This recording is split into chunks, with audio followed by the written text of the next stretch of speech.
Welcome to Eduimagica, the medical mystery education hub. Today we are going to learn about glycolysis, and in this video we will cover up all important points related to it. Glycolysis is basically a combination of two words, that is glyco and lysis. In this, glyco means glucose and lysis stands for breakdown. So we can say that glycolysis is basically a metabolic pathway in which breakdown of glucose takes place to produce energy. Now let's talk about overview of the reaction. Glycolysis takes place inside the cytosol of cell. In this metabolic process, one molecule of glucose breaks into two molecules of pyruvate. Glycolysis can take place in presence and absence of oxygen.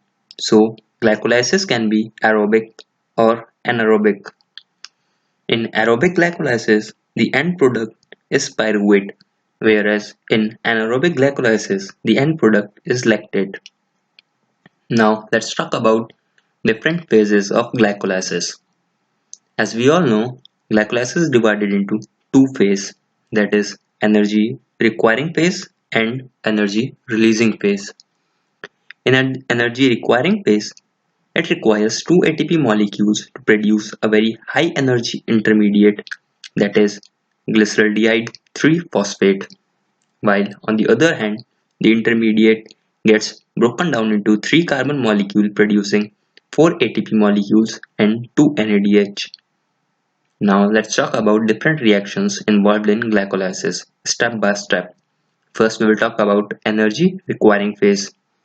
In this very first step, the 6 carbon molecule, that is glucose, is broken down into glucose 6-phosphate by the help of an enzyme hexokinase, and the enzyme hexokinase hex denotes the 6 carbon compound, that is glucose, and kinase are the group of enzymes responsible for phosphorylation, and in this a phosphate group is transferred from ATP to glucose, making glucose 6-phosphate.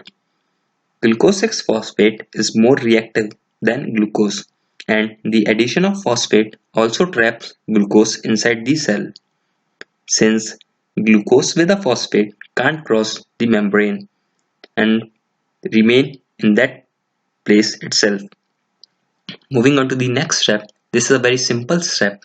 In this, glucose 6-phosphate is converted into its isomer fructose 6-phosphate by the help of an enzyme isomerase, and in the next step, fructose 6-phosphate gets converted into fructose 1,6-bisphosphate by the help of an enzyme phosphofructokinase, and in this a phosphate group is transferred from ATP to fructose 6-phosphate producing fructose 1,6-bisphosphate, and in this the enzyme phosphofructokinase can be used to regulate the speed of the glycolysis pathway. Now moving on to the next step, that is step 4.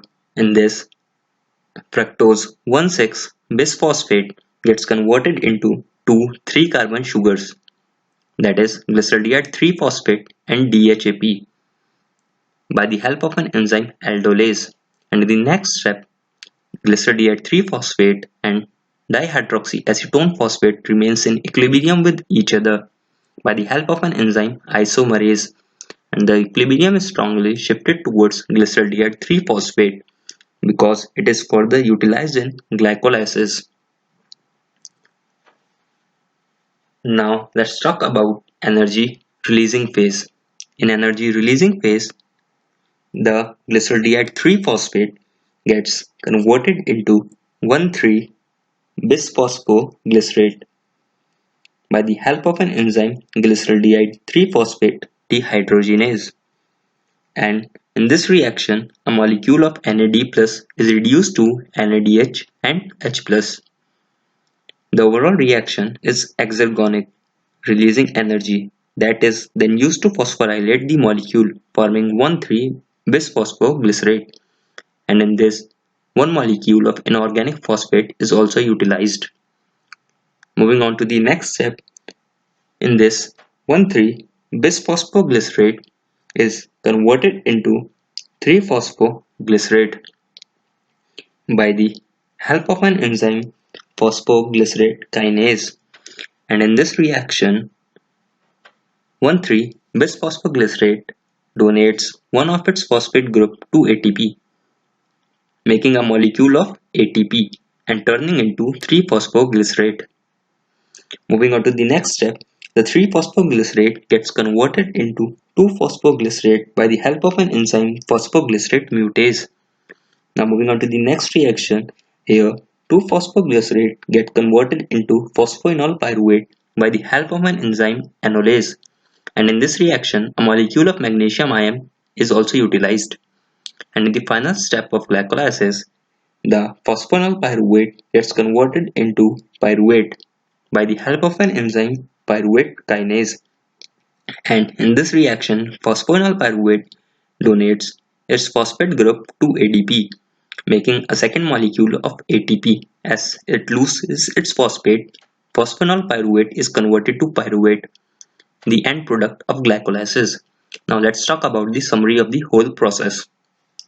In this, as we know, glucose is followed by various reactions and gets converted into fructose 1,6-bisphosphate, and in the first and the third step ATP is utilized.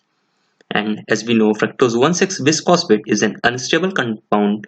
It gets broken down into two 3-carbon sugars, that is dihydroxyacetone phosphate and glyceraldehyde 3-phosphate, and they both are in equilibrium with each other, and the equilibrium is strongly shifted towards glyceraldehyde 3-phosphate,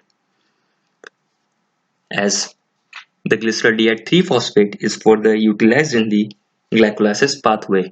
It follows various reactions and gets converted into pyruvate. During this process, the energy is released in the form of NADH molecules and ATP molecules.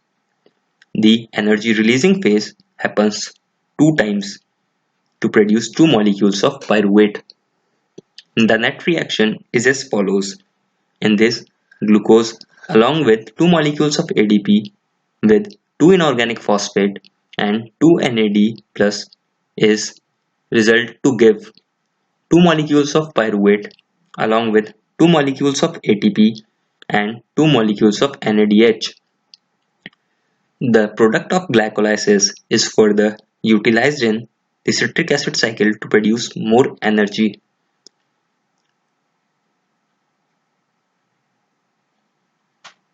Thank you for watching. You can follow us on Instagram, Facebook and Twitter. On Instagram, we are as Medical Mystery EDU, and on Facebook, the Medical Mystery Education Hub, and on Twitter, Eduimagica. You can also visit us at www.eduimagica.com. Do like and subscribe.